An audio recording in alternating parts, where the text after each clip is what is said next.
नमस्कार साथियों, मैं मनीष कुमार शर्मा स्वागत करता हूं आपका एक बार फिर यादवेन स्मार्ट क्लासेस पर, जिस पर आप ग्रुप डी की तैयारी कर रहे हैं। जैसा कि आपको पता है कि शाम के 6 बजे मेरे द्वारा आपको साइंस का एक सेशन कराया जाता है, जिसमें मैं आपको साइंस के पीवाईक्यूज कराता हूं जो आपकी ग्रुप डी के एग्जाम में आ चुके हैं। अब बात करते हैं कि हम कौन से शिफ्ट को करने वाले हैं। तो भाई आपको यहाँ पे दिख रही होगी, थंबनेल में भी आपने देख लिया होगा कि 24 अगस्त 2022 की जो शिफ्ट हम कर रहे थे उसमें शिफ्ट फर्स्ट को कंप्लीट कर चुके हैं। अब कौन सी करने वाले हैं? तो आज हम शिफ्ट सेकंड को करने वाले हैं। तो साइंस की जो पेपर हुआ था ग्रुप डी का 2022 में, तो उस 2022 में 24 अगस्त को जो डेट थी, तो उस डेट में शिफ्ट सेकंड जो हुई थी, आज हम उसके पीवाईक्यूज करने वाले हैं। यहाँ पे उसी का एनालाइजेशन चलता है, उसी के यहाँ पे सॉल्यूशन चलते हैं। इसी के साथ मैं आपको बताऊं कि आपकी ये जो ग्रुप डी की सीरीज है वो हम लोगों के द्वारा आपको कराई जा रही है, जिसमें जीएस जिसमें आपको ललित सर के द्वारा पढ़ाया गया था। इन्होंने 25 अगस्त 2022 की शिफ्ट थर्ड कराई है जीएस की। मैं आपको शिफ्ट सेकंड करा रहा हूं 24 अगस्त 2022 की। और रेलवे की मैथ्स के लिए 22 अगस्त 2022 की शिफ्ट सेकंड आज यादवेन सर कराने वाले हैं मैथ्स के लिए। तो ये सारी चीजें डिटेल आपको पता होगी। बाकी का आप जो पढ़ते हैं, तो जो मेरे द्वारा आज जो पढ़ाया जा रहा है, इससे पहले भी कुछ पढ़ाया गया था। तो जो पढ़ाया गया था ना, उसके लिए हमने प्लेलिस्ट बना रखी है। तो आप जा सकते हैं हमारे प्लेलिस्ट के ऑप्शन पर। तो इस प्लेलिस्ट में आपको प्रीवियस क्लासेस मिल जाएंगी, तो आप उन प्रीवियस क्लासेस को देख सकते हैं। अब इसके बाद में आगे भाई जो पढ़ोगे तो उसकी पीडीएफ चाहिए होती है। तो पीडीएफ के लिए क्या करना पड़ेगा? तो बस टेलीग्राम चैनल पे जाना पड़ेगा। तो टेलीग्राम में यादवेन स्मार्ट क्लासेस नाम से हमारा चैनल है, वहां पे सर्च करिएगा। और उसके बाद में वहां पर हमारे चैनल पे आपको सारी फाइल्स दिख जाएंगी जो कि मेरे द्वारा पढ़ाई जाती हैं, उनकी पीडीएफ आपको मिल जाएगी। ठीक है। अब बात करते हैं कि भाई जितने साथी हमारे साथ में जुड़ रहे हैं, दिव्यांशी हो गए, मोहम्मद साबिर हो गए, रवि हो गए, तो सभी लोग हमारे साथ में जुड़ रहे हैं। सभी को राधे राधे, सभी को यहाँ पे गुड इवनिंग। अब बस आपको करना क्या है कि शेयर करना है, क्योंकि शेयर करने का बाद में आपको टाइम नहीं मिलने वाला, क्योंकि उस टाइम पे हम पढ़ रहे होते हैं, कॉपी पेन लिए हुए होते हैं, और जो सॉल्व करना होता है उसको सॉल्व कर रहे होते हैं, जो नोट करने वाली चीज़ें उनको नोट कर रहे होते हैं। तो अभी टाइम है, आप शेयर कर सकते हैं। ठीक है। और बाकी का अच्छा लगेगा तो आप वीडियो को लाइक कर लेना। भले ही मोहम्मद साबिर ने तो पहले ही कर दिया है। ठीक है भाई। रवि 2006 आप बोल जरूर रहे हैं नए स्टूडेंट, लेकिन आप नए नहीं हैं, ये हमें पता है। ठीक है। चलिए अब बात करते हैं आपका क्वेश्चन नंबर 1, क्योंकि हम सीरीज कर रहे हैं तो क्वेश्चन नंबर 1 की बात करते हैं। क्या दिया है क्वेश्चन नंबर 1 में? चलिए पढ़ते हैं। सबसे पहले मैं बात करता हूं, मानव शरीर में श्वसन वर्णक, जिसे हम रेस्पायरेटरी पिगमेंट कहते हैं, वो कहां पाया जाता है? मानव शरीर में रेस्पायरेटरी पिगमेंट जो है ये कहां पाया जाता है? ऑप्शन आपके सामने हैं, आपको बताने हैं। जल्दी से बताइए क्या है ऐसा। कोई बता सकता है तो बताए, नहीं बता सकता है तो मैं बताने वाला हूं। सबसे पहले मैं बात करूं कि हमारे पास में पिगमेंट की बात की जा रही है। यहां पे किसकी बात की जा रही है? पिगमेंट की, यानी वर्णक की। वर्णक का यहां पे मतलब है जो कलर देता है। अब बॉडी में ऐसा क्या है जो कलर दे रहा है? वो भी रेस्पायरेटरी सिस्टम से जुड़ा होना चाहिए। तो आपको मालूम है हमारी बॉडी में ब्लड जो है ना, ये रेस्पायरेटरी सिस्टम से जुड़ा हुआ है। कैसे? आपने सांस ली, अब वहां से जो ऑक्सीजन फिल्टर हो रही है ना, तो ऑक्सीजन फिल्टर होके किस में मिल जाएगी? ब्लड में मिल जाएगी। और ब्लड उसको लेके कहां जाएगा? सेल के पास लेके जाएगा। ये सबको पता है। अब अगर मैं ये कहूं कि ब्लड के अंदर 3 चीजें होती हैं, एक होता है आपका आरबीसी, एक होता है आपका डब्ल्यूबीसी, और एक होती है आपकी प्लेटलेट्स। मैं इन तीनों की अगर बात करूं तो तीनों में किसी एक के पास में क्या होगा? पिगमेंट होगा, जो कलर होगा। किसके पास में होगा? तो याद रखना वो आरबीसी के पास में होता है, जिसे हम क्या कहते हैं? जिसे हम कहते हैं हीमोग्लोबिन। तो हीमोग्लोबिन की वजह से आरबीसी या फिर ब्लड का कलर जो होता है वो कैसा होता है? रेड होता है। और ये रेस्पायरेटरी सिस्टम से जुड़ा होता है, इसलिए इसे रेस्पायरेटरी पिगमेंट भी बोलते हैं, जो कि रेस्पायरेशन में हेल्प करता है। ये बात समझ में आया? तो आप देख लो, लाल रक्त कणिकाएं कहां दिया हुआ है? ऑप्शन नंबर बी में दिया हुआ है। इसलिए इसका आंसर क्या हो जाएगा? ऑप्शन नंबर बी हो जाएगा, जो कि मोहम्मद साबिर ने आंसर दिया है, बाकी किसी ने नहीं दिया। हीमोग्लोबिन में एफ होता है, बिल्कुल सही बात है, जो कि आयरन होता है। और आयरन जहां जहां आयरन मिलेगा वहां वहां आपको कलर जो मिलने वाला है वो रेड मिलने वाला है। जैसे अगर आप मैं बात करूं, ज्योग्राफी में भी आप देखते होंगे मिट्टी मिलती है। मिट्टी में अगर आयरन की मात्रा ज़्यादा होगी तो मिट्टी का कलर कैसा हो जाएगा? मिट्टी का कलर लाल हो जाएगा। यही बात यहाँ पे है। नमस्ते दिव्यांशी। चलिए बात करते हैं क्वेश्चन नंबर 2 की। बाकी का यहाँ पे पूरी डिटेल मैंने यहाँ पे दे रखी है कि रेस्पिरेटरी पिगमेंट्स क्या होता है। तो यहाँ पे आपको दिख रहा होगा, उसे हम क्या कहते हैं, रेड ब्लड सेल कहते हैं। और रेड ब्लड सेल जो है इसके अंदर क्या पाया जाता है, इसके अंदर हीमोग्लोबिन पाया जाता है। ठीक है, बाकी का बढ़ते हैं हम आगे। क्वेश्चन नंबर 2 में दिव्यांशी को यहाँ पे दिक्कत हो रही है बफरिंग की। तो भाई जितने भी साथी जुड़ रहे हैं, क्या ऐसा लग रहा है कि हमारी वीडियो पे बफरिंग हो रही है? अगर ऐसा है तो उसको चेक कराते हैं, बाकी आप बता सकते हैं। तब तक हम पढ़ते हैं क्वेश्चन नंबर 2। क्वेश्चन नंबर 2 में प्रशांत कुमार ने तो तुरंत भाई क्वेश्चन पढ़ने नहीं दिया और आंसर दे दिया। भाई बिल्कुल बहुत तेज हो रहे हैं।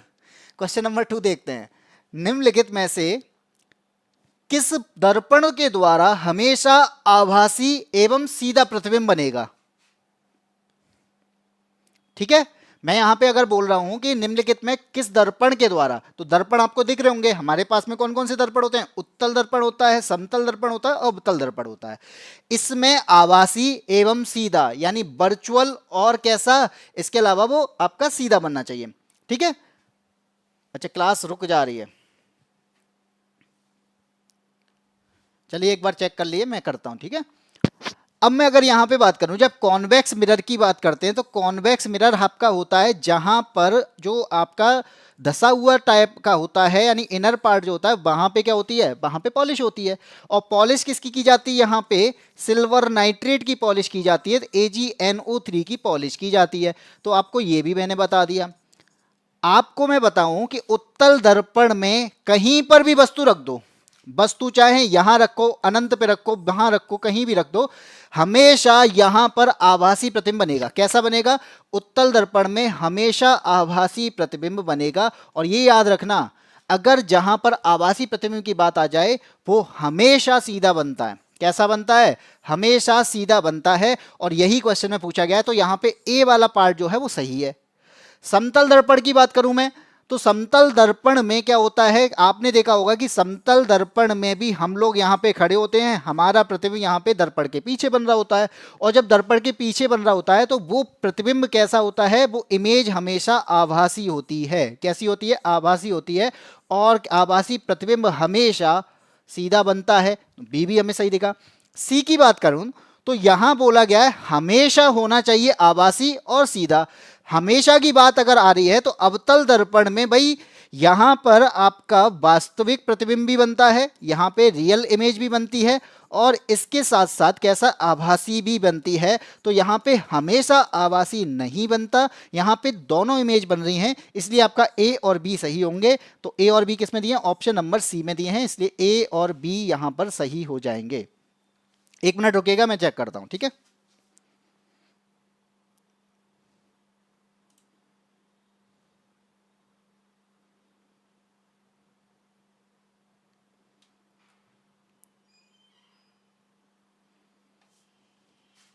चलिए मैंने वो कर तो दिया, बाकी का अगर होता है तो मैं फिर देखता हूँ। भाई ये नेट प्रॉब्लम अगर है, क्योंकि ऐसा है ना, ये हमारे हाथ में तो होता नहीं है, ये तो भाई जो भी सर्विस हमें प्रोवाइड कर रहे हैं, चाहे वो एयरटेल हो, चाहे वो जियो हो या फिर अदर हो, उन्हीं के हाथ में होता है। हम लोग वैसे उसको मेंटेन करते हैं। बात करते हैं आगे क्वेश्चन नंबर 3 की। थर्ड की बात की जाए तो यहाँ पे क्या किया जा रहा है कि पौधों में अपशिष्ट उत्पाद के रूप में कार्बन डाइऑक्साइड का उत्पादन कब होता है?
दोबारा से समझ लो, अगर किसी ने इतनी देर से वॉइस की बात कही ही नहीं है, प्रशांत कुमार ही आए हैं, तो यहां पे मैं बात कहूं कि पौधों में अपशिष्ट उत्पाद के रूप में कार्बन डाइऑक्साइड का उत्पादन कब होता है।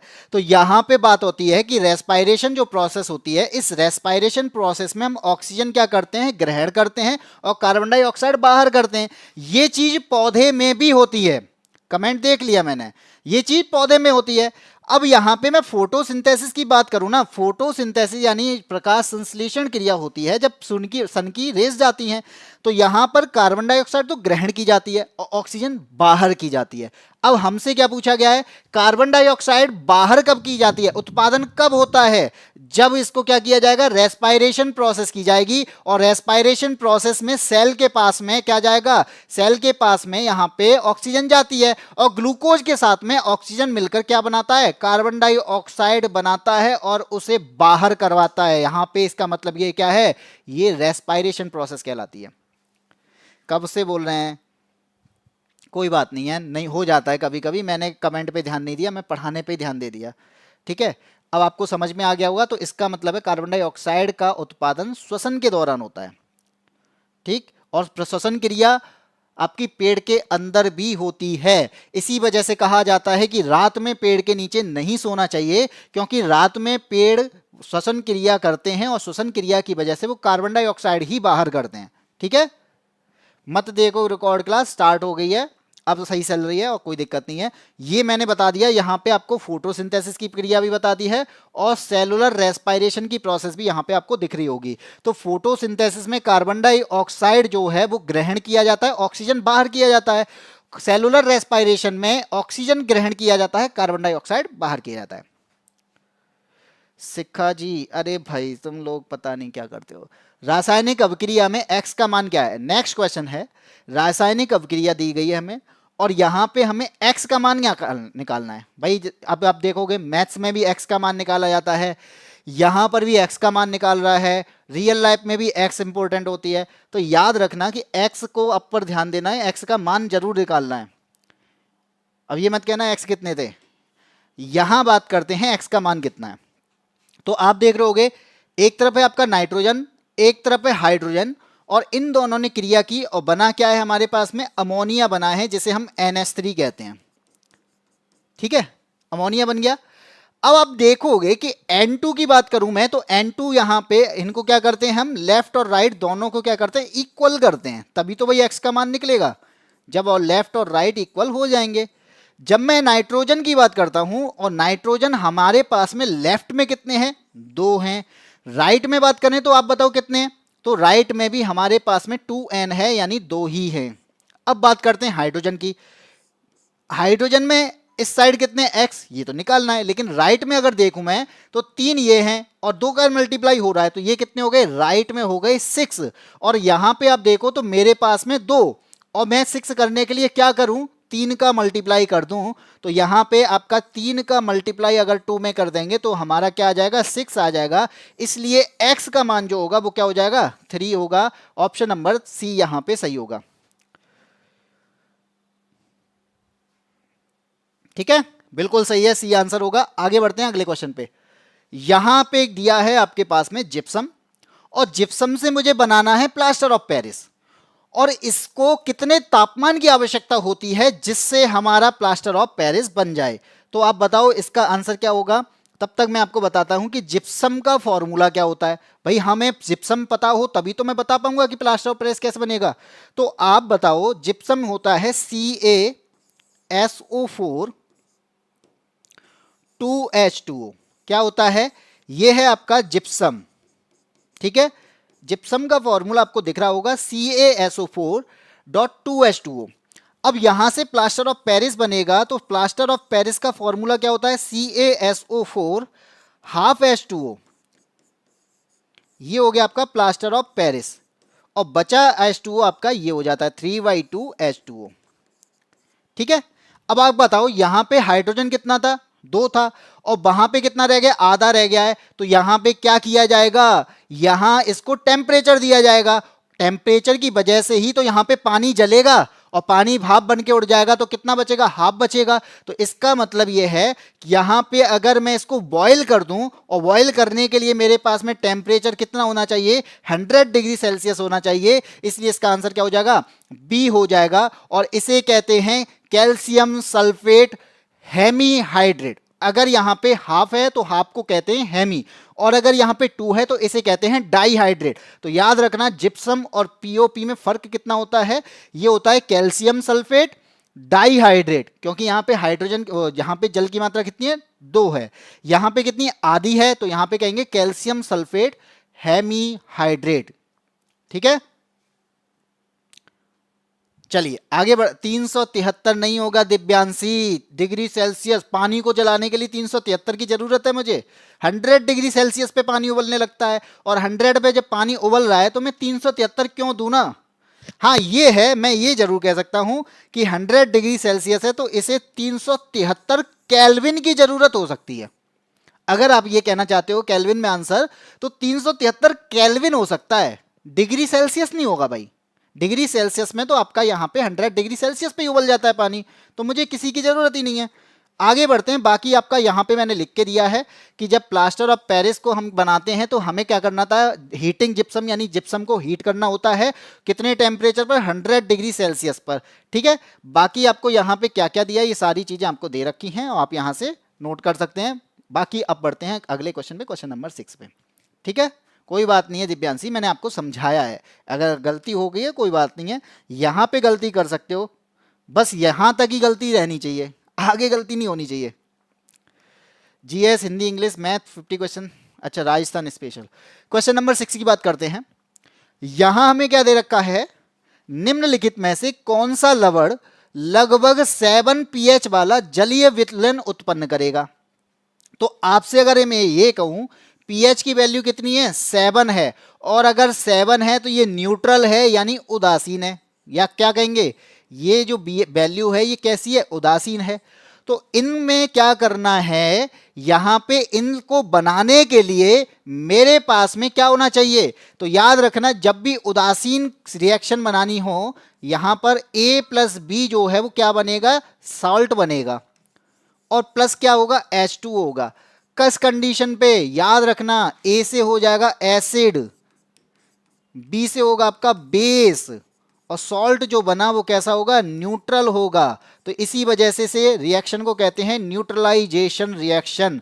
एसिड की बेस से क्रिया कराने पर जो सॉल्ट बनता है वो उदासीन होता है, कैसा होता है, उदासीन होता है। अब आप कहोगे कि इन तीनों में देखा जाए, ये तीनों जो आपको दिख रहे हैं ये क्या हैं, यहां पे इनको बनाने के लिए एसिड और बेस की जरूरत है, लेकिन ये एसिड कैसा होना चाहिए, स्ट्रॉन्ग, और बेस कैसा होना चाहिए, स्ट्रॉन्ग, तब जाके ये रिएक्शन जो होगी ना वो न्यूट्रल कहलाएगी। अब आप कहोगे कि बी के एसिड ले लो, और बी की हम ले लेते हैं आपका क्या, यहाँ पे बेस को, तो ये रिएक्शन नहीं बनेगी, याद रखना। तो यहाँ पे बात करते हैं सबसे पहले NH4Cl की। ये क्या है, अमोनियम क्लोराइड है, और यहाँ पे अमोनियम क्लोराइड को बनाने के लिए हमारे पास में क्या होना चाहिए, तो याद रखना हमारे पास में अमोनियम हाइड्रोक्साइड और HCl क्या बनता है, अमोनियम हाइड्रोक्साइड, यानी अमोनियम हाइड्रोक्साइड को हम क्या कहते हैं, NH4OH, और फिर क्या पे HCl, उससे ये रिएक्शन आपकी बनेगी। ठीक है, उससे रिएक्शन क्या बनेगी, NH4Cl बनेगा। अब आप कहोगे NH4OH क्या है, ये तो एसिड है, सॉरी ये तो बेस है क्योंकि इसके पास में OH है, और HCl क्या है, ये एसिड है।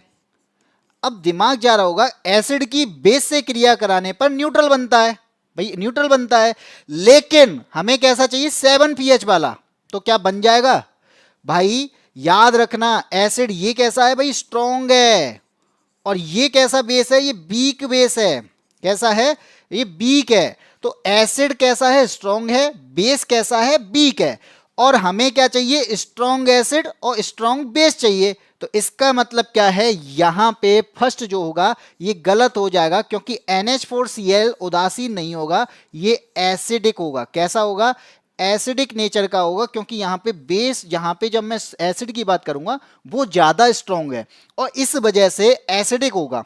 ठीक है, सेकंड की बात करता हूं Na2CO3 की, तो Na2CO3 की अगर मैं यहां पे बात करूं तो इसके लिए क्या चाहिए मुझे, सोडियम हाइड्रोक्साइड चाहिए। सोडियम हाइड्रोक्साइड के अलावा मुझे और क्या चाहिए, कार्बोनिक अम्ल चाहिए, H2CO3 चाहिए। अब आपसे बोला जाए कि ये Na2CO3 बना तो देगा, क्या ये उदासीन होगा? तो याद रखना यहां पे NaOH जो है ना ये स्ट्रॉन्ग है और इसके पास में OH है, तो इसका मतलब ये क्या है, बेस है। H2CO3 की बात करेंगे, ये वीक है, और अगर ये वीक है तो ये क्या है, ये एसिड है। तो अब बताओ वीक एसिड स्ट्रॉन्ग बेस, इन दोनों को यहां पे क्लियर, इन दोनों को देखेंगे, चार्ज करना है, ठीक है। तो इन दोनों को देखेंगे तो आप बताओ बेस ज्यादा स्ट्रॉन्ग है तो ये कैसा नेचर का होगा, ये बेसिक नेचर का होगा। ये कैसे नेचर का होगा, ये बेसिक नेचर का होगा। तो अब बताओ यहां पे स्ट्रॉन्ग एसिड था तो ये एसिडिक था, यहां पे स्ट्रॉन्ग बेस था तो ये बेसिक है। अब K2SO4 की अगर मैं बात करूं तो K2SO4 कब बनेगा, जब हमारे पास में पोटेशियम हाइड्रोक्साइड होगा यानी KOH होगा। KOH के साथ में और क्या चाहिए, H2SO4 चाहिए।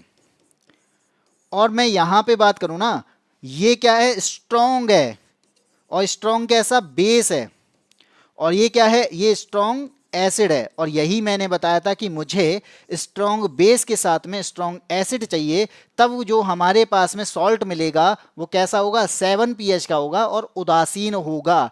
इसलिए इसका आंसर क्या हो जाएगा, केवल थर्ड होगा, ऑप्शन नंबर डी। तो जिन लोगों ने ऑप्शन नंबर डी दिया है वो बिल्कुल सही है, ठीक है। नेट प्रॉब्लम है सर, मैं रिकॉर्ड देख लूंगा सर, मैथ पढ़ाने जा रहा हूं, बाय सर। ऑप्शन नंबर शिखा गौतम ने डी दे दिया है, सॉरी सर नेट नहीं चल रहा है। सुरेश को अनब्लॉक कर दीजिए, अनब्लॉक कर दूं, मेरे पास में सुरेश दिख ही नहीं रहा तो मैं कैसे अनब्लॉक कर दूं, सुरेश दिखना भी तो चाहिए। सिंपी गौतम, सिंपी गौतम बहुत दिनों बाद, भाई साइंस की क्लासेस बहुत टाइम पहले चली थी, सिंपी गौतम आज बहुत दिनों बाद यहाँ पे आए, बहुत अच्छी बात है ये तो, यानी पुराने स्टूडेंट आने लग गए। भाई सिंपी गौतम स्वागत है आपका। नेट थोड़ा सा वेट कर लीजिए, हो सकता है दिक्कत चल रही हो, लेकिन मेरे यहाँ पे तो सही दिखा रहा है। आपके यहाँ पे कैसा दिखा रहा है ये मुझे आइडिया नहीं है, क्योंकि मैं यहाँ पे देख पा रहा हूँ एक्सलेंट कनेक्शन दिखा रहा है, तो इस बेस पर अगर मैं बात करूँ तो मेरा यहाँ पे सही है। बाकी आपके आसपास में अगर नेट नहीं चल रहा होगा तो शायद दिक्कत हो सकती है, और सबकी दिक्कत आ रही है तो हो सकता है भाई हमारा ख़राब हो। अब यहाँ बेस्ट दिखा रहा है तो मैं कुछ नहीं कर सकता हूँ, ठीक है। गुरुजी मैथ की क्लास चलेगी, बिल्कुल चलेगी, शाम को 8 बजे क्लास होती है, उसको आप देख सकते हो। अभी साइंस की क्लास चल रही है तो आप इसको देख सकते हो। अगर आपको अच्छा लग रहा है तो लाइक भी कर सकते हो, और आपको लगता है कि आपके दोस्त भी हमारे साथ में होने चाहिए तो आप उन्हें शेयर भी कर सकते हो। नेट सही है, सिंपी गौतम भी देखो सही है। क्वेश्चन नंबर 7 बात करते हैं। क्वेश्चन नंबर 7 कहता है एक प्रकाश किरण एक अवतल दर्पण के ध्रुव पर आपतित होती है। तो भाई पहले तो मुझे पता होना चाहिए अवतल दर्पण क्या कहलाता है। तो अवतल दर्पण के लिए मेरे पास में जो आपका ये बाहर वाला इलाका देख रहा है ना, मैं इस पे क्या कर दूं, पॉलिश कर देता हूं। और जैसे ही मैंने इस पे पॉलिश की ना, तो रिफ्लेक्शन किससे मिलेगा मुझे, अंदर वाले से। तो अंदर वाला तो रिफ्लेक्शन के लिए चाहिए, और बाहर वाला एरिया यहाँ पे पॉलिश के लिए चाहिए। और अगर मुझसे पूछ लिया जाए पॉलिश किसकी करोगे, तो भाई AgNO3 की करोगे, AgNO3 यानी सिल्वर नाइट्रेट की। मुझसे कह रहा है कि एक प्रकाश किरण है एक अवतल दर्पण के ध्रुव पर आपतित होती है। तो भाई मेरे पास में अवतल दर्पण में ध्रुव होता कहां पे है, पता तो ये भी होना चाहिए। तो याद रखो ये ध्रुव वाला ये पार्ट है ना, ये मिरर का बीच वाला पार्ट होता है, ठीक है। मिरर का जो बीच का पार्ट है ना उसे हम कहते हैं ध्रुव, जिसे हम पोल से जानते हैं। अब मुझसे ये बोल रहा है कि एक किरण जो है ना वो कहां जा रही है, पोल से जा रही है। तो एक किरण जो है मैंने यहां से ले ली, कहां से, पोल से जाते हुए देख ली। ये भाई ये किरण गई पोल से जा रही है, ये जा रही है। लो अब पोल से अगर जा रही है तो करना क्या है, तो आपतित किरण और मुख्य अक्ष के बीच कोण बताना है। तो मुख्य अक्ष क्यों लूं, तो याद रखना कि जब हम यहां पोल की बात कर रहे हैं तो आपको एक बात याद रखनी है कि ये पार्ट जो दिख रहा है ना ये अविलंब बन जाएगा। क्या बन जाएगा, नॉर्मल बन जाएगा। और अगर ये नॉर्मल बन जाएगा ना, मुख्य अक्ष क्या हो जाएगी, नॉर्मल बन जाएगी। तो हमेशा कोण किस किस के बीच में बनता है, आपतित किरण और अविलंब के बीच में कोण बनेगा। और आपतित किरण अविलंब के बीच में जो कोण बनता है उसे कहते हैं हम आई। और ये क्या कहलाएगी, ये कहलाएगी आपतित किरण। और आपतित किरण और अभिलंब की हम बात कर लें तो जो कोण बना है उसे हम आई कह रहे हैं, और इस आई वाले पार्ट को हम कहते हैं, क्या कहते हैं, आपतन कोण कहते हैं। क्या कहते हैं भाई, आपतन कोण कहते हैं। तो यहां पे आई जो दिया है ना वो क्या है, आपतन कोण है। तो आप देख लो आपतन कोण कौन सा है, आंसर वही हो जाएगा। तो बताओ आपतन कोण कहां दिया है, option number D, incidence angle कहते हैं, क्योंकि ये इंसिडेंट रे कहलाती है जो आ रही होती है, और जो यहां से रिफ्लेक्ट होगी उसे रिफ्लेक्शन रे कहेंगे, यानी रिफ्लेक्टेड रे कहेंगे। अगर यहां पे क्या होता, परावर्तन हो रहा है, अगर यहां पे अपवर्तन होता तो उसे रिफ्रैक्टेड रे कहते। ठीक है,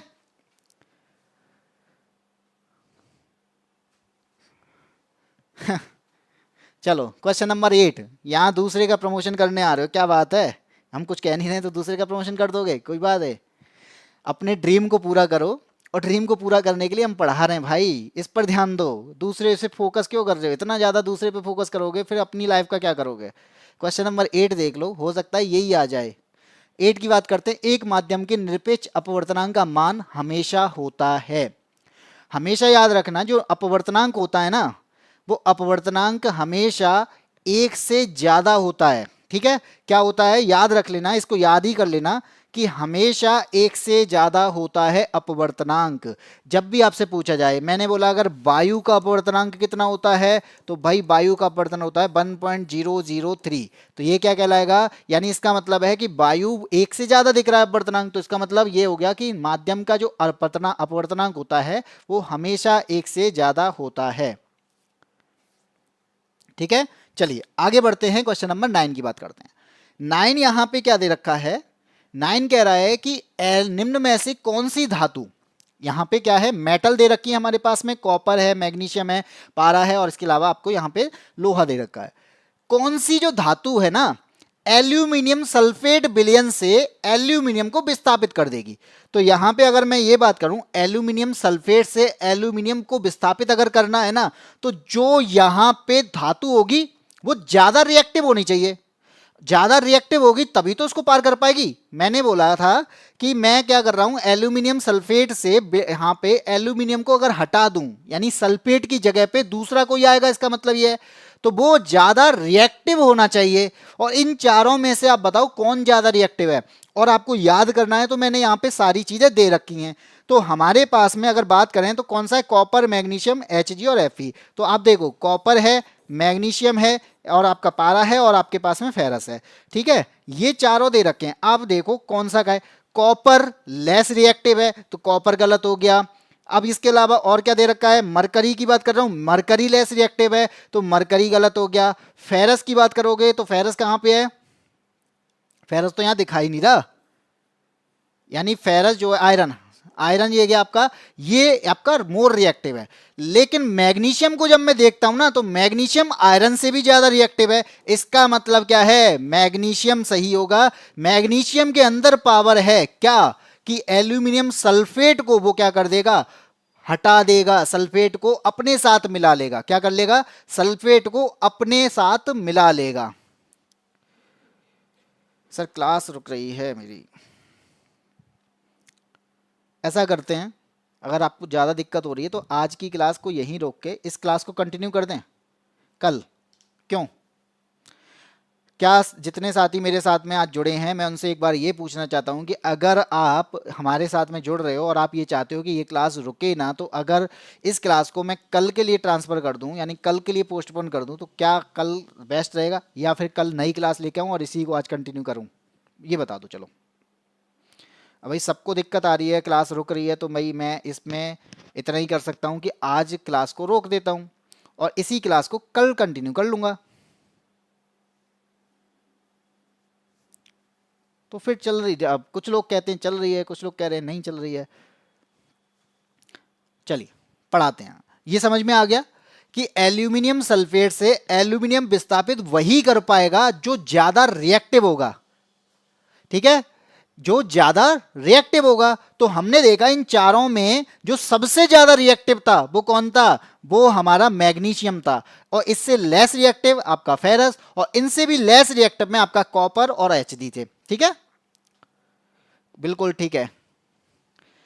चले आगे बढ़ते हैं क्वेश्चन नंबर 10। बाकी रिएक्टिविटी मैंने आपको दिखा दी है कि किस तरीके से आपको रिएक्टिविटी को पता करना है। चलिए बात करते हैं क्वेश्चन नंबर 10 की। मुझे दिया है यदि 50 ओम प्रतिरोध वाली, क्या दिया है यहां पे आपका प्रतिरोध दिया है क्या 50 ओम। इसको मैं लिख लेता हूं, ठीक है। मैंने क्या किया, आर बराबर लिख दिया 50 ओम। चालक कुंडली समय के साथ परिवर्तनशील चुंबकीय क्षेत्र में इस प्रकार है। अब यहां पे ये समझ में, इस लाइन को समझने के लिए क्या करना पड़ेगा, तो आपको पता होना चाहिए, एक मैंने ले ली ये कुंडली है, कोई कुंडली ले ली, ठीक है, कोई चालक ले लिया। इसमें क्या करना है, चुंबकीय क्षेत्र है, और चुंबकीय क्षेत्र के लिए मेरे पास में क्या होगी, चुंबक होगी। तो ये क्या है, मेरे पास में मैग्नेट है। अब चुंबकीय क्षेत्र बनता कब है, यहां पे करंट फ्लो कब होगा, जब मैं इस चुंबक को इस कुंडली के पास ले जाऊं, दूर ले जाऊं, पास ले जाऊं, दूर ले जाऊं, ऐसी प्रोसेस को मैं करता रहूं, तो इसके अंदर क्या हो जाएगा, इसके अंदर एक बल उत्पन्न हो जाएगा, इसके अंदर विभवांतर उत्पन्न हो जाएगा, इसके अंदर करंट उत्पन्न हो जाएगा। तो इस जो करंट उत्पन्न हुआ है ना, वही क्या कहलाता है, इलेक्ट्रोमैग्नेटिक फोर्स कहलाता है। यानी जो बल लग रहा है ना, उसे इलेक्ट्रोमैग्नेटिक, यानी इसकी वजह से क्या है, इलेक्ट्रिक भी आई और मैग्नेट की वजह से आई, तो इसे क्या कह रहे हैं, इलेक्ट्रोमैग्नेटिक फोर्स कह रहे हैं, ठीक है। और जैसे ही ये इलेक्ट्रोमैग्नेटिक फोर्स लगता है, इसकी वजह से इसके अंदर विभवांतर उत्पन्न होता है, और विभवांतर अगर आ गया तो यहां पे करंट उत्पन्न होगा। तो आप बताओ, जो हमें 5 वोल्ट दे रखा है, ये क्या दिया होगा, ये हमारे पास में कितना वोल्टेज उत्पन्न हुआ है, तो वो हमारा कितना है, 5 वोल्ट का हुआ है। और इसी के साथ में मुझे करंट पता करना है, कितनी धारा यहां पे क्या की जा रही होगी, कितनी धारा इंड्यूस्ड की जा रही होगी। अब मेरे पास में फॉर्मूला होता है भाई, आई निकालना है, आर और बी मुझे दिया है, तो आपके पास में फॉर्मूला दिया है बी बराबर आई आर, ठीक है। मेरे पास में क्या क्या दिया है, आई पता करना है, तो आई के लिए आप इस तरीके से इसको लिख सकते हो, बी अपॉन आर लिख सकते हो। बी कितना है आपका, बी आपका है 5, और आर कितना है आपका 50। 50 से अगर आपको डिवाइड करोगे तो ये कितना हो जाएगा, ये 1/10 हो जाएगा। और 1/10 को हम किस तरीके से लिख सकते हैं, 0.1। आई की अगर मात्रक की बात करेंगे तो एम्पियर होता है, आंसर निकल के आ गया 0.1 एम्पियर, ऑप्शन नंबर ए। तो जिन लोगों का ए आया बिल्कुल सही है, ऋतु कुमारी गुड इवनिंग। प्रशांत कुमार का आंसर आ चुका है ऑप्शन नंबर ए, ऋतु कुमारी का भी आ चुका है, दिव्यांशी ने भी आंसर बता दिया है ऑप्शन नंबर ए। तो यहां पे क्या किया था, एक कुंडली थी, और इस कुंडली के पास में मैं चुंबक को लेके आ रहा हूं, बार बार पास और दूर करने की वजह से इसके अंदर इलेक्ट्रोमैग्नेटिक फोर्स उत्पन्न हो जाता है, जिसकी वजह से वोल्टेज आ जाता है। और अगर वोल्टेज आएगा तो करंट भी आएगा, भाई करंट तो फ्लो होगा। तो करंट अगर फ्लो हो रहा है तो मुझे करंट पता करना है कितना फ्लो हो रहा है। वोल्टेज मुझे दे रखा है, रेजिस्टेंस मुझे बता रखा है, फॉर्मूला मेरे पास में होता है बी बराबर आई आर। मैंने फॉर्मूला पुट किया, आई की वैल्यू मेरे पास में आ गई। इस तरीके से इसको सॉल्व कर सकते हैं। अब बढ़ते हैं अगले क्वेश्चन पे। क्वेश्चन नंबर 11 आपसे क्या कहता है, चलिए।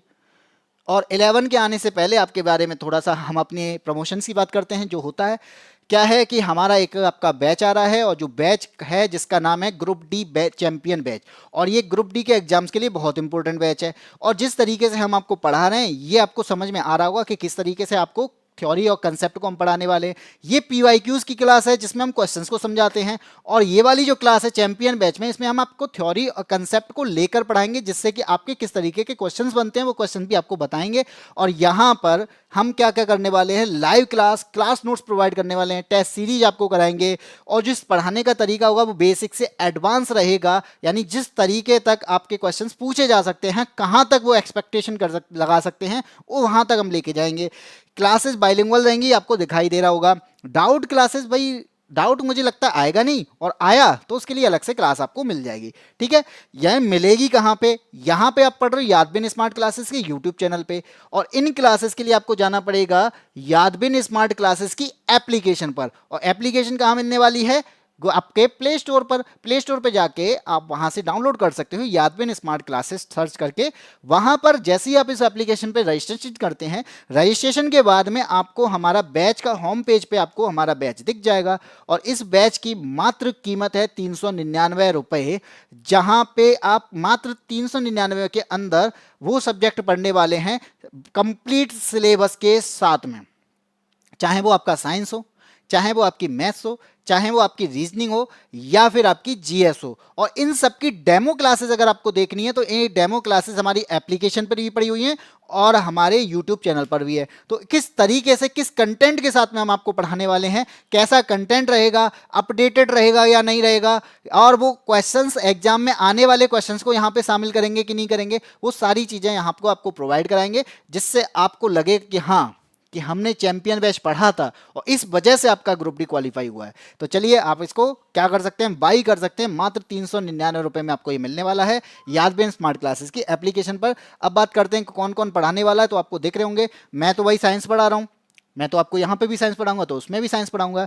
इसके अलावा यादबेन सर मैथ पढ़ाने वाले हैं और जीएस की क्लासेस ललित सर के द्वारा ली जाएंगी। बाकी जीएस की क्लासेस अदर सर के द्वारा भी ली जाएंगी जो कि आपके अलग अलग सब्जेक्ट हैं। ठीक है, चलिए बात करते हैं आगे। अगला क्वेश्चन, क्वेश्चन नंबर 11। 11 क्या कहता है?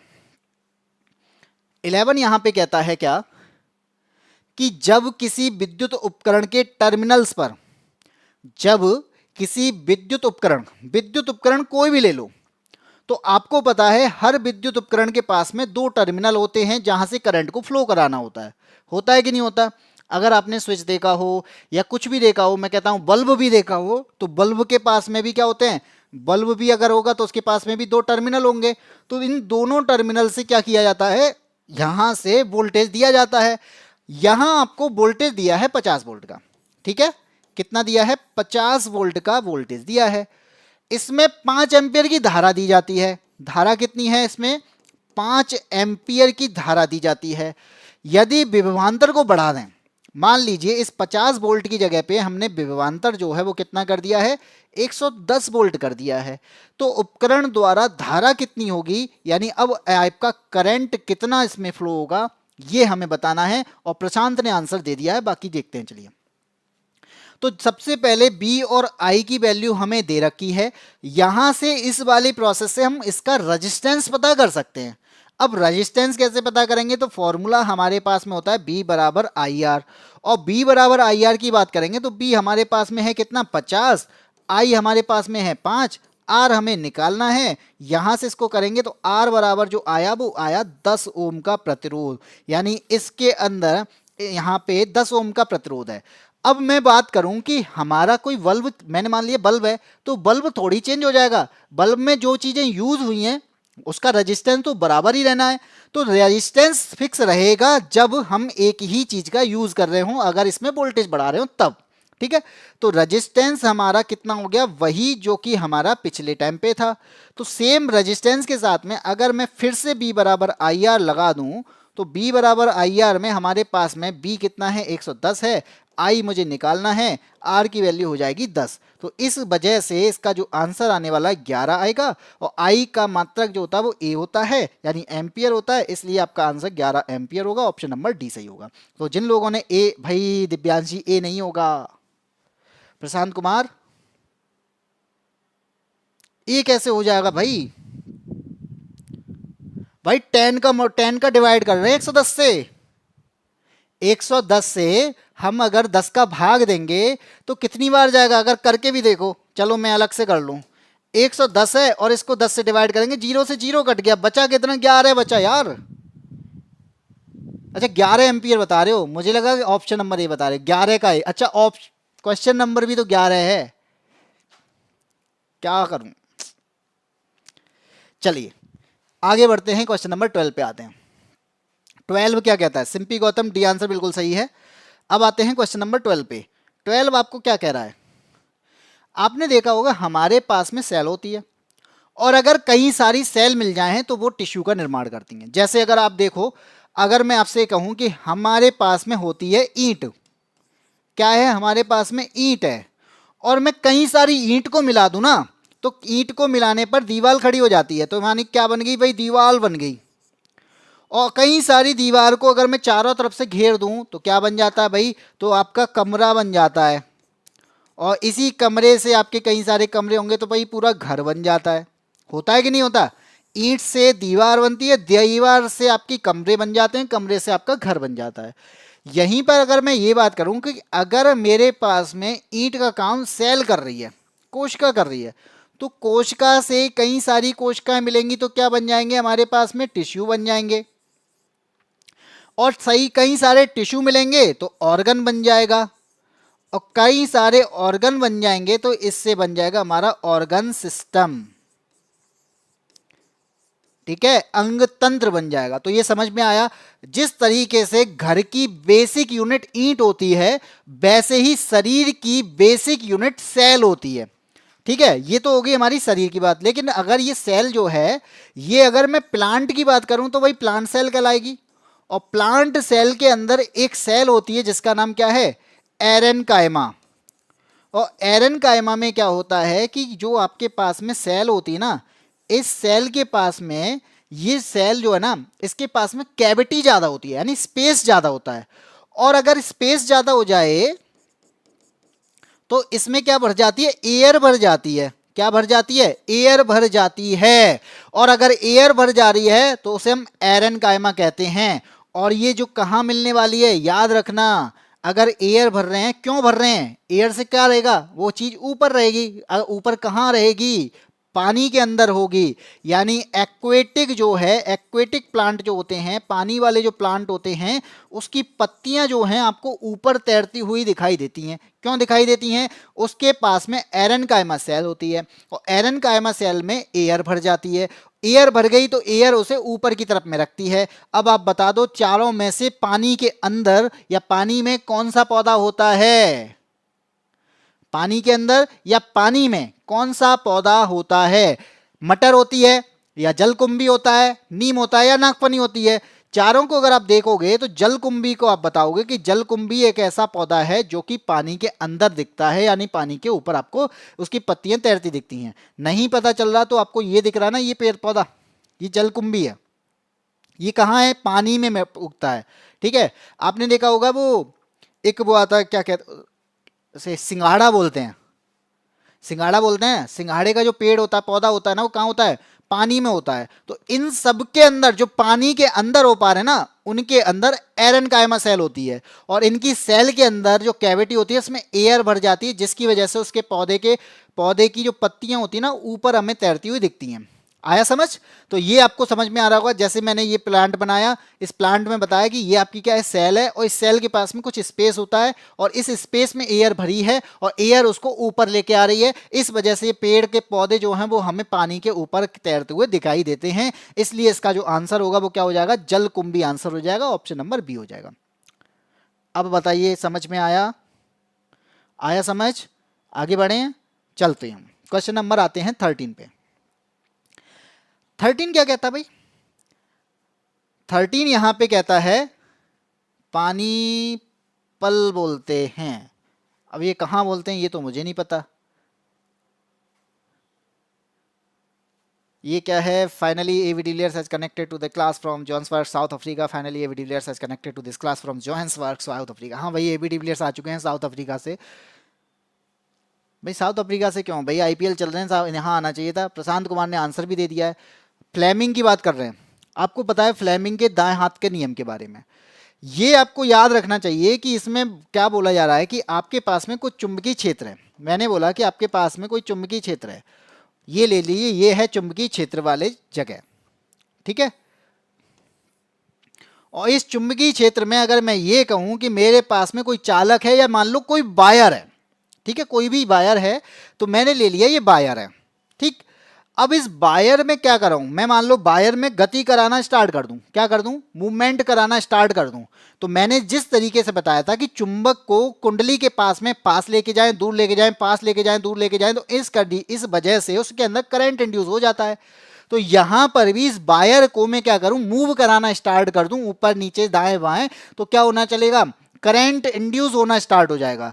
ठीक है, तो यही बता रहा है कि अगर फ्लेमिंग के दाएं हाथ का नियम इसके लिए यूज किया जाता है, जो कि करंट की दिशा को बताता है, तो वहां पर बोला जा रहा है कि हमारे पास में अगर ये वाला पार्ट है, ये क्या है, ये हमारा अंगूठा, ये क्या है, हमारी इंडेक्स फिंगर जिसे बोलते हैं, ये है हमारी मिडिल फिंगर, ये तीनों ऐसे रखी जाएं कि 90 डिग्री का एंगल बनाएं। आपको दिख रहा होगा ये तीनों ऐसे हैं कि 90 डिग्री का एंगल बनाएं, तो ये तीनों कुछ ना कुछ बता रही होंगी। तो यहां पे आपका अंगूठा है ना, ये चालक की गति को, मैं चालक को जो मूव करा रहा हूं ना, तो चालक की गति को बता रहा है। इंडेक्स फिंगर जो है ना, ये मैग्नेटिक फील्ड को बता रही है। इंडेक्स फिंगर किसको बता रही है कि मैग्नेटिक फील्ड कैसे चल रहा है, ठीक है। अगर इसकी बात कर रहा हूं ना, मिडिल फिंगर की, ये करंट की दिशा को बता रहा है। ये किसकी वजह से होता है, करंट की डायरेक्शन कौन बता रहा है, फ्लेमिंग के राइट हैंड के नियम के अकॉर्डिंग हम बनाते हैं। तो इसका आंसर क्या हो जाएगा, तो ये आपका आंसर हो जाएगा क्या, चलिए चेक करते हैं कि यहां पे दाएं हाथ की तर्जनी अंगूठी, तर्जनी उंगली जो होती है वो क्या बता रही थी, इंडेक्स फिंगर क्या बता रही थी, मैग्नेटिक फील्ड को बता रही थी। तो इसका आंसर क्या हो जाएगा, यहां पे हो जाएगा मैग्नेटिक फील्ड। और इसके अलावा मध्यमा उंगली यानी आपकी मिडिल फिंगर, तो मिडिल फिंगर क्या बता रही है, ये करंट की दिशा को बताती है। तो इसलिए आंसर क्या हो जाएगा, मैग्नेटिक। और करंट आपको किस में दे रखा है, ऑप्शन नंबर डी में, आप लगा दो ये, ठीक है। गुड इवनिंग सुरजीत कुमार, नमस्ते बी डिब्लियर्स। इसके अलावा सबका आंसर आ गया डी, हम भी कनेक्टेड हो चुके हैं इंडिया यूपी शाहजहांपुर से, बहुत अच्छी बात है सुरजीत कुमार। और आप सब लोग बहुत लेट आए हो, लेकिन कोई बात नहीं है, लेकिन जुड़ना इंपॉर्टेंट होता है, कब जुड़े हो ये इंपॉर्टेंट नहीं है। बाकी आपके पास में रिकॉर्डिंग अवेलेबल रहेगी, और क्लास कैसी लगेगी और कैसी आपको लग रही है ये भी आपको बताना है। बाकी आपको जो भी कहना आप अपना फीडबैक दे सकते हो। चलो आगे बढ़ते हैं। तब तक ये मैंने दे रखा है आपका, जो मैंने आपको बताया कि ये क्या है, फ्लेमिंग का लेफ्ट राइट हैंड रूल है। इस राइट हैंड रूल के अकॉर्डिंग आप बता रहे हो डायरेक्शन ऑफ फोर्स जो है, फोर्स की डायरेक्शन कहाँ पे, ऊपर, यानी मूवमेंट कहाँ हो रहा है, ऊपर की साइड में। आपका जो फील्ड है, आपका मैग्नेटिक फील्ड, वो कहाँ पर, तर्जनी उंगली जिसे हम क्या कहते हैं, इंडेक्स फिंगर। और जो आपका मिडिल फिंगर है ये क्या बता रहा है, करंट। ये तीनों चीजें आपको यहाँ पे क्या क्या बता रही है, ये लिखी हुई हैं। अब बढ़ते हैं आगे, क्वेश्चन नंबर आता है 14। 14 क्या कहता है, 14 कहता है कि मेरे पास में सिल्वर क्लोराइड है, मेरे पास में क्या है, सिल्वर क्लोराइड है। और इस सिल्वर क्लोराइड का मैं किस वजह से इसको सिल्वर और क्लोराइड को यानी क्लोरीन को अलग कर सकता हूं, तोड़ सकता हूं। इन चारों में से क्या ऐसा होगा जो सिल्वर क्लोराइड को सिल्वर और क्लोरीन में कन्वर्ट कर देगा या तोड़ देगा। तो आंसर आप बता सकते हैं। हम भी सर, आरपीएफ कांस्टेबल का रिजल्ट कब तक आएगा, तो भाई आने अभी तो नहीं आइडिया है मुझे आरपीएफ कांस्टेबल का कब तक आने वाला है, लेकिन हाँ इतना है कि आपका एग्जाम हो चुका है, तो अब 1-2 महीने के अंदर हो सकता है कि आ जाए, क्योंकि इसके बाद में रेलवे की फिर से वैकेंसीज भी आ रही हैं, ठीक है। हम तो यादविन सर स्मार्ट क्लासेस टीम के रेगुलर रिटर्न प्लेयर हैं और सीजन खेलते हैं इस हाँ ये मुझे पता है कि एवी डिविलियर्स भाई बहुत टाइम से जुड़े हुए हैं, यूपी पुलिस के टाइम से, जब से एग्जाम चल रहा है उसके बाद से, और रेगुलर जुड़े हुए हैं। और ये सबसे खास बात है कि एक स्टूडेंट हमारा ऐसा है जो हमसे तब से जुड़ा हुआ है, यानी लगभग मैं कहूँगा 1 साल के आसपास हो गया होगा, 1 साल से पहले से जुड़ा हुआ है। ये रेगुलर स्टूडेंट है, और ऐसा स्टूडेंट नहीं है सिलेक्शन लेके बैठा है और फिर भी हमारे साथ में रोजाना जुड़ता है, हमारी क्लासेस को देखता है। चलिए क्वेश्चन नंबर 14 की अगर मैं बात कर रहा था, तो जहां पे मैं सिल्वर क्लोराइड को अगर तोड़ रहा हूं ना सिल्वर और क्लोरीन में, तो यहाँ पे सूर्य का प्रकाश ही जरूरत है, मुझे केवल सूर्य के प्रकाश की जरूरत है। और मैं सूर्य के प्रकाश से यानी सन की रेज से ही क्या कर सकता हूँ, सिल्वर और क्लोरीन को अलग कर सकता हूँ सिल्वर क्लोराइड से, ठीक है। ये यूज किस में किया जाता है, तो ब्लैक एंड व्हाइट फोटोग्राफी जो होती है आपके, पहले ब्लैक एंड व्हाइट फोटोग्राफी जो होती थी उसमें इसका यूज किया जाता था, ठीक है। चलिए बाकी आप देख लो, ये सारी चीजें मैंने लिख रखी है। AgCl जो कि है आपका व्हाइट, और सनलाइट के द्वारा ये ग्रे कलर के आपको यहाँ पे देख जाता है। बाकी पूरा लिख के मैंने आपको क्या क्या दिया है कि सिल्वर क्लोराइड और सिल्वर की जो यहाँ पे रिएक्शंस हैं वो आपको मैंने दे रखी है। सिल्वर क्लोराइड क्या है, सफ़ेद यौगिक होता है। सिल्वर एक धातु होती है। क्लोरीन आपकी पीले और हरे रंग की एक गैस होती है। अभिक्रिया कराने पर यहाँ पे दोनों विघटित हो जाते हैं। और इसके अलावा इसका उपयोग यानी पूरा मैंने लिख के दिया है और आपको समझ में आ रहा होगा। चलिए आगे बढ़ते हैं अगले क्वेश्चन पे, क्वेश्चन नंबर 15 पे। चलिए अब बताइए इसका आंसर क्या होने वाला है। ये कहता है कि एक श्वेत प्रकाश पुंज है। आपको पता होना चाहिए, इस क्वेश्चन को बताने से पहले मैं आपको बता दूं, कई बार क्वेश्चन आपके रिपीट भी हो रहे हैं। अगर आप सन की रेज को देखेंगे आपको व्हाइट कलर की दिखती है। सन की रेज कैसी दिखती है, व्हाइट कलर की दिखती है। लेकिन इस व्हाइट कलर के अंदर हम अगर प्रिज्म को रख दें, क्या रख दें, प्रिज्म को रख दें, तो हमें ये 7 कलर में दिखता है। तो यहां से हमें समझ में आता है कि प्रिज्म की वजह से नहीं हुआ ऐसा, यानी प्रिज्म ने तो एक मीडियम बना है। ये बताता है कि सफेद रंग के अंदर यानी सन की रेज के अंदर 7 कलर होते हैं, जिसे हम विबग्योर के नाम से जानते हैं, जो कि आपको यहां पे दिख रहे होंगे, ठीक है। तो ये आई व्हाइट रे, व्हाइट लाइट आई और लाइट होने के बाद में जैसे ही उसने प्रिज्म में एंटर किया अपवर्तन होता है, अपवर्तन के बाद फिर बाहर निकलती फिर से अपवर्तन होता है और ये विचलन हो जाता है यानी डेविएशन होता है। जिसका डेविएशन ज्यादा वो ज्यादा झुक रही है, जिसका डेविएशन कम वो कम झुक रही है। ठीक है, तो आप देखते हो रेड कलर हमें ऊपर दिखाई दे रहा है, तो इसका मतलब क्या है, इसकी तरंग दैर्घ्य जो है वो ज्यादा है और इसका डेविएशन जो है क्या विचलन जो है वो कम है। क्या है, तरंग दैर्घ्य ज्यादा और विचलन कम है, इसी वजह से इसकी स्पीड जो है वो भी ज्यादा है। तरंग दैर्घ्य मान लो तरंग दैर्घ्य ज्यादा है, इस तरंग दैर्घ्य और इस तरंग दैर्घ्य में कौन किसकी स्पीड ज्यादा होगी, वो इसकी स्पीड ज्यादा होगी। ठीक, अब बात करते हैं आगे। यहां पे हमने रेड के बारे में बात की, वायलेट की अगर मैं बात करूं तो तरंग दैर्घ्य क्या होगी, इसकी तरंग दैर्घ्य कम होगी और अगर तरंग दैर्घ्य कम है तो इसका विचलन क्या है, विचलन इसका ज्यादा है और विचलन ज्यादा के अलावा इसकी स्पीड यानी चाल जो है वो क्या है, वो भी कम है। तो ये तीन चीज आपको याद रखनी है। अब पढ़ते हैं क्वेश्चन को। एक श्वेत प्रकाश पुंज किसी त्रिभुजाकार कांच के प्रिज्म के माध्यम से वर्ण विक्षेपित होकर 7 रंगों का एक स्पेक्ट्रम निर्मित करती है। तो जो 7 रंगों में डिवाइड हुआ वो स्पेक्ट्रम है। यहां पे इनमें से कौन से कथन सही हैं? तो अब बताओ, लाल रंग घटक का अपवर्तनांक क्या है, न्यूनतम है। भाई अगर अपवर्तनांक न्यूनतम है तो इसका मतलब क्या है, इसकी तरंग दैर्घ्य ज्यादा है, विचलन कम है, स्पीड ज्यादा है। ए वाला क्या है, सही हो जाएगा। बी की बात करते हैं। बैगनी रंग के घटक का विचलन न्यूनतम होता है। तो भाई अब एक बात बताओ, बैगनी रंग तो सबसे ज्यादा झुका है और अगर बैगनी रंग सबसे ज्यादा झुका है तो विचलन न्यूनतम हुआ कि अधिकतम हुआ, विचलन तो अधिकतम हुआ। तो इसका मतलब बी जो है वो गलत है, न्यूनतम नहीं अधिकतम होगा। सबसे ज्यादा विचलन ही बैगनी का होता है।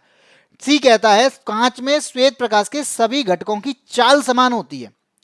भाई अगर चाल समान होती तो ये जो है ना वाइट रे ये अकेली निकलती, चाल अलग अलग है, इस वजह से ही तो डेविएशन हुआ है, इस वजह से ही तो ये अविलंब की ओर झुक रही है। तो यहां पर रेड की स्पीड ज्यादा है इसलिए डेविएशन कम हुआ और इसके अलावा वॉयलेट की स्पीड कम है इसलिए डेविएशन ज्यादा हो जाता है। तो श्वेत प्रकाश के सभी घटकों की चाल जो है वो समान नहीं होती, अलग अलग होती है, इसलिए ऑप्शन नंबर ए इसका सही हो जाएगा।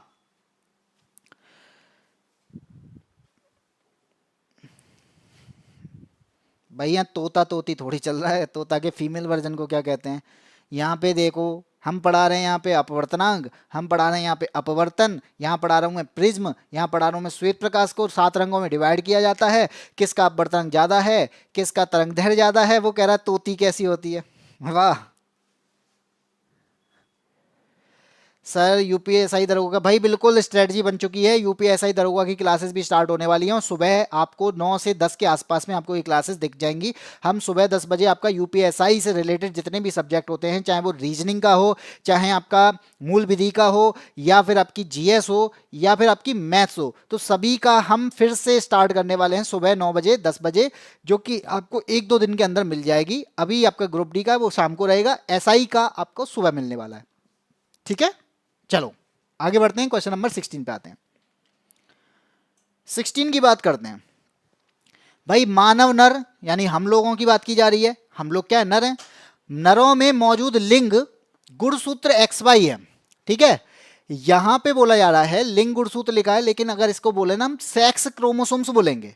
ठीक, आपको पता है कि हमारे पास में क्या होता है, क्रोमोसोम्स होते हैं और आपसे अगर पूछ लिया जाए क्रोमोसोम्स की संख्या कितनी होती है, भाई 46 होती है। और ये आपकी 46 जो होती है वो पेयर में होती है, 23 पेयर होते हैं और इस 23 पेयर में 22 पेयर ऑटोसोम्स होते हैं। 22 पेयर कैसे होते हैं, ऑटोसोम्स यानी समान होते हैं। एक पेयर जो होता है वो क्या करता है, 23वां जो पेयर है वो क्या करता है, वो सेक्स क्रोमोसोम्स कहलाता है, जिसकी वजह से सेक्स डिटर्मिनेशन होता है।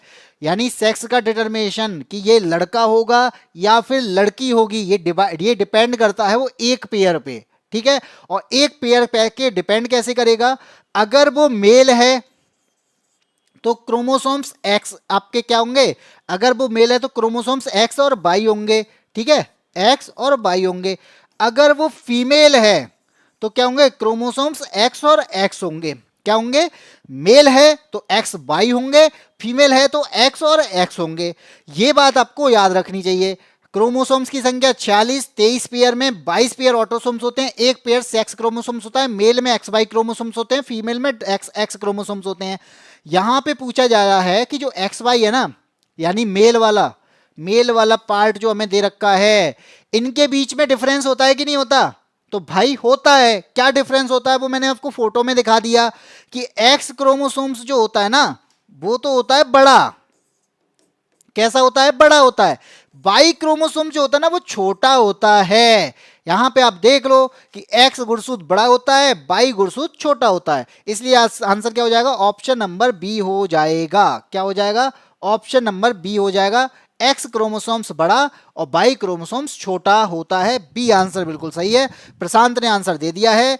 मुझे इस बार सितारे अपने शोल्डर पर चाहिए, आप सपोर्ट कीजिए, जल्दी से क्लासेस लाओ, किसी भी कीमत पर सितारे चाहिए इस बार मुझे बिल्कुल। एबी डिविलियर्स सितार, अगर आपको कुछ यूपी पुलिस में कांस्टेबल की नौकरी मिल गई तो भाई आपको एसआई की नौकरी भी मिल जाएगी। अगर आप पढ़ रहे हैं अच्छे से, आपके कंटेंट के साथ में पढ़ रहे हैं, इसके अलावा आपका डेडिकेशन इतना ज़्यादा है, तो मुझे लगता है कि आप इस बार एसआई के पेपर में जरूर कंफर्म क्वालिफाई होने वाले हैं और आपको वो नौकरी भी मिलने वाली है। ये आप सितारों की बात कर रहे हैं तो आपको कई सारे सितारे मिलने वाले हैं, टेंशन क्यों ले रहे हो? पढ़ते रहो, बस पढ़ने से मिलता है सब कुछ। ऐसा वैसा तो है नहीं कि ऐसे ही मिल जाएगा, मेहनत। क्वेश्चन नंबर आता है 17। उस विकल्प का चयन कीजिए जिसमें केवल जैव निम्नीकरण बायोडिग्रेडेबल मटेरियल्स जो होंगे उनकी बात की जा रही है। 4 ऑप्शन दिए। बायोडिग्रेडेबल होता क्या है? तो याद रखना, जो जीव होते हैं ना, आपने देखा होगा कि हम लोग केले के छिलके फेंक देते हैं, हम लोग कुछ भी खाते हैं उनको फेंक देते हैं, कागज भी ऐसे ही फेंक देते हैं, ठीक है। इसकी वजह अपने देखते होंगे ना, थोड़ी कुछ दिनों बाद वो चीजें धीरे धीरे मिट्टी के अंदर मिलने लग जाती हैं। क्या होता है? वो धीरे धीरे क्या हो जाते हैं? आपके अपघटित हो जाते हैं। तो इसका मतलब है कि जो जीव होते हैं ना, छोटे छोटे जो अपघटनकर्ता कहलाते हैं, उनके द्वारा इनको सिंपल पदार्थों में तोड़ दिया जाता है। यानी सिंपल में तोड़ने के बाद ये मिट्टी में मिल जाते हैं, और मिट्टी में मिल जाते हैं तो मिट्टी में क्या करते हैं? मिट्टी को यहाँ पे फर्टाइल भी कर देते हैं, इसलिए इनको कभी कभी कंपोस्ट भी कहा जाता है। याद रखा? तो यहां पे बोला जा रहा है कि ऐसा कौन है जो बायोडिग्रेडेबल है, जो मिट्टी में मिल जाएगा, जो सिंपल पदार्थ में टूट जाएगा, जो फर्टाइल कर देगा। तो बताओ कौन है? क्या बैटरी है? भाई बैटरी को थोड़ी ना, बैटरी क्या, बैटरी खराब ही होगी, उसके अंदर प्लास्टिक होगा, ये क्या है? बायोडिग्रेडेबल नहीं है। तो बात सीधी करते हैं, हमें हमारे पास में ऑप्शन नंबर डी दिया है, तो ऑप्शन नंबर डी ही यहाँ पे सही होगा, क्योंकि इसमें क्या है? अंडे के छिलके बायोडिग्रेडेबल होते हैं। कागज, तो कागज भी क्या होगा? कागज भी आप कुछ टाइम बाद देखोगे धीरे धीरे अपघटित हो जाएगा। बिस्किट जो होते हैं, बासी हो चाहे ताजी हो, बिस्किट अगर आपको रख दोगे तो कुछ टाइम बाद वो क्या हो जाएगा? वो भी जैव निम्नीकरण हो जाएगा उसका भी। फल सब्जियों के छिलके जो होते हैं हम लोग फेंक जरूर देते हैं, लेकिन कुछ टाइम बाद वो मिट्टी में मिल जाते हैं, कंपोस्ट के रूप में काम आते हैं। तो इसलिए ये सारी चीजें क्या कहलाएंगी? ये बायोडिग्रेडेबल मटेरियल कहलाते हैं, जैव निम्नीकरण कहलाते हैं। यूपीएसआई मॉक टेस्ट में जीएस में एकदम आउटस्टैंडिंग स्कोर कार्ड हो रहा है मेरा, पॉलिटी मूल विधि सब सही हो रहा है, बस एक बार आप प्रैक्टिस करा दीजिए, मेरी जीएस खत्म हो जाएगी फिर पूरी। भाई बिल्कुल एबी डिविलियर्स, 1-2 दिन का टाइम दे सकते हो तो 1-2 दिन का टाइम दो, क्योंकि हमारे पास में पूरी स्ट्रेटजी तैयार है, बस थोड़ा सा पीपीटी बन रही है। जैसे ही पीपीटी कंप्लीट होती हैं तो आपको फिर हमारी यूपीएसआई की क्लासेस भी दिखने लगेंगी, जो कि आपको प्रैक्टिस के तौर पर मिलने वाली हैं, ठीक है। तो वो जो मिलने वाली है आपको सुबह, ठीक है, शाम को हमारा ग्रुप डी रहेगा और सुबह हमारी यूपीएसआई की क्लासेस रहेंगी, जो आपको कुछ दिन, बस 1-2 दिन का टाइम दो, 1-2 दिन के अंदर आपको जरूर मिल जाएंगी। हिंदी की क्लासेस हो, चाहे वो आपकी जीएस की क्लास हो, चाहे वो मूल विधि के लिए हो, चाहे वो पॉलिटी के लिए हो। और पॉलिटी को आपको पता ही है कि अखिल सर पढ़ाते हैं पॉलिटी, और बेस्ट पढ़ाते हैं, और आप भी उनसे पढ़ते ही हो, कई बार पढ़ चुके हो, ठीक है। अब बढ़ते हैं अगले क्वेश्चन पे। क्वेश्चन नंबर, ये मैंने यहाँ पे देखा है, बायोडिग्रेडेबल की बात की जाएगी तो पेपर हो गया, वेजिटेबल हो गया, किचन की वेस्ट हो गई। नॉन बायोडिग्रेडेबल की बात की जाएगी तो प्लास्टिक। प्लास्टिक इसी वजह से बोला जाता है कि भाई थैली का यूज मत करो, प्लास्टिक का यूज मत करो, प्लास्टिक को कम करो, ठीक है। मेटल होता है, बैटरीज, ये सारी चीजें क्या है? ये नॉन बायोडिग्रेडेबल कहलाती हैं। अब बढ़ते हैं क्वेश्चन नंबर 18 पे।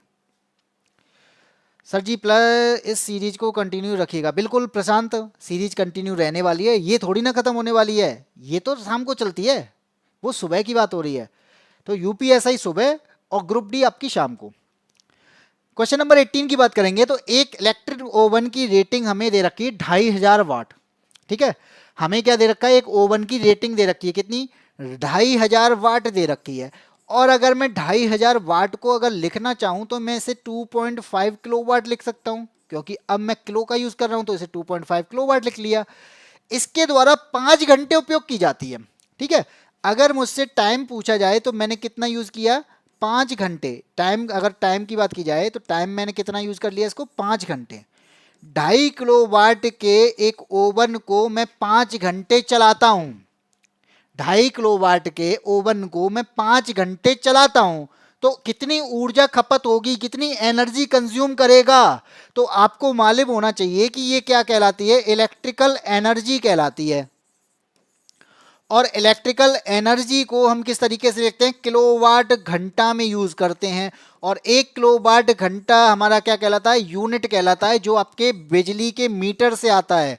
ठीक है, बिजली के मीटर में यूनिट तो आती है, वो क्या होती है, किलोवाट घंटा। यानी 1 किलोवाट के उपकरण को 1 घंटा चलाने पर जो यूनिट बनेगी वो 1 यूनिट होगी। अब बात करते हैं मेरे पास में कितना घंटा किलोवाट है, 2.5 किलोवाट है। तो मैं किलोवाट की जगह पे क्या कर दूं, 2.5 कर दूं। ठीक है, घंटे मेरे पास में कितने हैं, मेरे पास में घंटे हैं 5। तो 2.5 का 5 से जब मैं मल्टीप्लाई कर रहा हूं तो कितना आ रहा है, 12.5 किलोवाट घंटा। और 12.5 किलोवाट घंटा ही मेरा क्या कहलाता है, 12.5 यूनिट कहलाएगा। तो इस वजह से इसका जो आंसर होने वाला है, इसका मतलब है कि एक ओवन जो है 2.5 किलोवाट का है, 5 घंटे चलाऊंगा तो वो 12.5 यूनिट कंज्यूम करेगा, 12.5 किलोवाट घंटा एनर्जी कंज्यूम करेगा। तो इस वजह से आंसर क्या हो जाएगा, ऑप्शन नंबर बी हो जाएगा। तो जिन लोगों का बी आंसर आया है, बिल्कुल सही आंसर आया है। और आपको ये क्लास का ये आखिरी क्वेश्चन था, क्लास कैसी लगी इसको बताना है। इसके अलावा आपको फीडबैक देने के साथ साथ आपके अगर कोई डाउट होते हैं तो वो आप भी हमसे पूछ सकते हैं। आपको ये क्लासेस अच्छी लग रही हैं, वो हमें यहाँ पे आपके रिएक्शन से पता चलता है और जिस तरीके से हमें समझ में आ रहा है। बाकी अगर आपने पीवाईक्यू सीरीज देख रहे हैं तो इस सीरीज को अगर आप हमारे साथ में थ्योरी के साथ पढ़ना चाहते हैं तो इस थ्योरी और कंसेप्ट के लिए आपको क्या करना पड़ेगा, अब वो चलने वाला है कहां पर, यादबिन स्मार्ट क्लासेस के एप्लीकेशन पे। पीवाईक्यूज की सीरीज यादबिन स्मार्ट क्लासेस के यूट्यूब चैनल पे है और ये कहां पे है, एप्लीकेशन पे। तो एप्लीकेशन डाउनलोड करिए और डाउनलोड करने के बाद में आप वहां पर रजिस्टर करेंगे। रजिस्टर करने के बाद आपको हमारा एक बैच दिख जाएगा जिसका नाम है ग्रुप डी चैंपियन बैच। और इस बैच में यहां पर आपको हम क्या देने वाले हैं, live classes, class notes, online test series, basic से एडवांस लेवल तक पढ़ाएंगे। डाइलिंगुअल क्लासेस रहेंगी, डाउट क्लासेस जो रहती हैं भाई, अगर डाउट होंगे तो क्लासेस भी उसके लिए अलग से लगाई जाएंगी। मात्र 399 में। कितने रुपए में, मात्र 399 रुपए में। आप कहीं और जा रहे हो भाई, 1200, 1500, 2000, 4000, 5000। हम लोग जो चीज को केवल 400 रुपए में भी 1 रुपया कम है, 399 रुपए में सारी चीजें प्रोवाइड कर रहे हैं, सारे सब्जेक्ट आपको पढ़ा रहे हैं। बाकी अगर मैं इसकी बात करूं जो हम पढ़ रहे हैं, इसको अगर आपने आज की क्लास देख ली है, पिछली क्लासेस भी देखना चाहते हैं क्योंकि हम लोग सीरीज चला रहे हैं, ये शिफ्ट वाली सीरीज जो है, आप हमारे YouTube चैनल पे जा सकते हैं और YouTube चैनल पे प्लेलिस्ट के ऑप्शन पे जाएंगे तो वहां पर आपको यहाँ पे हमारे प्लेलिस्ट भी बनी हुई हैं और इन प्लेलिस्ट में आपके लिए वीडियो भी पड़े हुए हैं, वो सारे वीडियो आप देख सकते हैं। ठीक है, क्योंकि आपका ग्रुप डी निकालना इंपॉर्टेंट है। कौन कौन पढ़ा रहा है ये आपको पता ही चल गया है, मैं साइंस ही पढ़ाता हूँ। बाकी आपको यहाँ पे भाई पीडीएफ भी चाहिए होता है, सबको पढ़ने के बाद में चाहिए होता है पीडीएफ। और पीडीएफ के लिए आपको करना पड़ेगा टेलीग्राम, और टेलीग्राम पे यादबिन स्मार्ट क्लासेस को सर्च करना पड़ेगा। जैसे ही सर्च करेंगे तो इसको ज्वाइन कर लीजिएगा। ज्वाइन करने के बाद में आपको सारी डिटेल यानी पीडीएफ यहाँ मिल जाएगी। सर मैं बहुत सारी चीज़ें खुद से रिसर्च करके पढ़ता हूँ भाई। देखो कोई भी चीज़ है अगर आप पढ़ते हो ना, सेल्फ स्टडी का मतलब ही क्या है, सेल्फ स्टडी का मतलब है कि मेरे पास में 4 तरीके की चीज़ें हैं और इन चारों चीज़ों में से मैं अपना कंसेप्ट बनाता हूँ, अपना थ्योरी बनाता हूँ और अपने लिए नोट्स बनाता हूँ, वो हमारी रिसर्च कहलाती है। तो बहुत अच्छा है ना, ये सबसे बेस्ट होता है, सबसे बेस्ट है। और यहाँ पर मैं भी क्या कर रहा हूँ, मैं आपको पढ़ा रहा हूँ तो मैं भी रिसर्च कर रहा हूँ और रिसर्च करने पर ही मैं सारी चीज़ें आपके सामने प्रोवाइड करता हूँ, तब जाके हमारा एक कंटेंट बनता है। तो ये क्या है, ये सब अपनी अपनी एक रिसर्च, यानी रिसर्च का मतलब बहुत बड़ी रिसर्च नहीं होती। एक रिसर्च का मतलब होता है कि हमारे पास में 5 चीज़ें होती हैं, उन 5 चीज़ों से बेस्ट चीज़ क्या दी जा सकती है, क्या पढ़ा जा सकता है, कितना कंटेंट पढ़ना है, कितनी स्टडी करनी है, वो सब मेरे अंदर है। ठीक है, और ये तरीका सबसे बेस्ट होता है। बाकी का ये सारी चीज़ें आपको मालूम है कि हम लोग आपके लिए बैच लेके आ रहे हैं और इस बैच में आपको लाइव क्लासेस, पीडीएफ, हर चीज़ की यानी जितनी क्लास होंगी सबकी पीडीएफ प्रोवाइड की जाएगी। कंटेंट जो रहेगा बाइलिंगुअल रहेगा, कंप्लीट थ्योरी पढ़ाएंगे। कोई भी ऐसा नहीं रहेगा कि भाई सिलेबस कंप्लीट नहीं करा, सारा सिलेबस कंप्लीट कराएंगे, चाहे वो फिजिक्स हो, चाहे केमिस्ट्री हो, चाहे बायो हो, चाहे वो जीएस का कोई भी सब्जेक्ट हो, चाहे मैथ्स हो, चाहे रीजनिंग हो। ठीक है, चलिए बात करते हैं ये कौन कौन पढ़ाने वाला है। ये आपको पता है, डेमो क्लासेस अवेलेबल हैं हमारे यूट्यूब चैनल पे और ग्रुप डी और हमारे एप्लीकेशन पे। कहाँ से मिलने वाली है? प्ले स्टोर पे जाइएगा, प्ले स्टोर पे यादबिन स्मार्ट क्लासेस सर्च करिएगा, वहां से आप इंस्टॉल करिएगा। ये हमारा होम पेज दिख जाएगा, इस होम पेज पे आपको ये वाला बैच दिख जाएगा, चैंपियन बैच। दो बैच दिखेंगे, एक डेमो बैच होगा जिसके अंदर डेमो पड़े हुए हैं, बाकी एक बैच होगा जिसको आपको खरीदना है जो कि 399 रुपये मिलने वाला है। और यहाँ पे इसको खरीदेंगे, बाई नाउ का ऑप्शन आएगा, आप बाई नाउ कर सकते हैं। उसी के साथ में आज की क्लास में जितना भी मुझे समझाना था, बताना था, वो आपको मैंने सबको बता दिया है। क्लास आपको अच्छी लगी होगी तो जरूर वीडियो को लाइक करिएगा, शेयर करिएगा अपने दोस्तों को और अपने साथियों को यहाँ पे जरूर बुलाइएगा। उनको एक बार, कहते ना, हर दुकानदार कहता है एक बार सेवा का मौका अवश्य दें, तो एक बार पढ़ाने का मौका अवश्य दें, फिर आपको देखता है कि आपका एग्जाम क्लियर होता है या नहीं। और ये 100% श्योर हूं मैं कि आप अगर इस दुकान पे आएंगे, भाई दुकान है हम भी, आपको लगता होगा, अगर आप इस जगह आएंगे तो हमारा कस्टमर या फिर जो हमारे साथ में पढ़ने वाले हैं, ये यहाँ से निराश नहीं लौटेंगे। यहाँ पे इस तरीके का कंटेंट मिलने वाला है। इसी के साथ में आज की क्लास इतना ही, फिर मिलते हैं, तब तक के लिए जय हिंद, जय भारत। कल फिर मिलेंगे शाम को 6 बजे।